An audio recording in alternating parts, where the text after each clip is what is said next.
Hello, my name is Erik Svane. I'm a blogger on No Pasaran. I'm a writer, and I'm here to explain the 2000 elections to Jixi Juni. Jixi Juni is right here. This is my cat.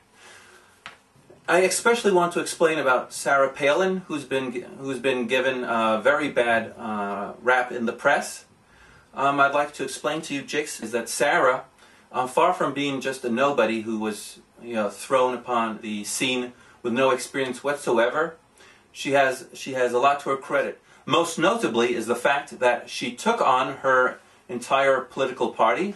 She took on the political party's machine, and this was when she was an outsider. That's her first. That's the first thing to put to her credit. The second thing is that she took on the party as a political machine, and she won. This is far more than the Democratic candidate for president has ever done in his life. Now, imagine if John McCain had taken on as his vice president a man who is young and handsome, and who's been in the Senate for only a couple of years, but who's never done much except vote present. What would the media be saying then about the Republican vice presidential candidate?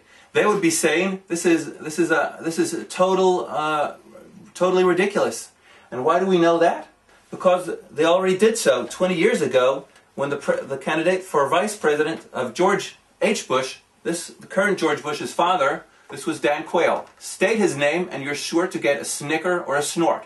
He was so ridiculous, we were told, because he only made gaffes. He was only there to be young and handsome, and he always made gaffes like misspelling the word potato or going on a visit to Latin America where he was a victim of a cheap joke.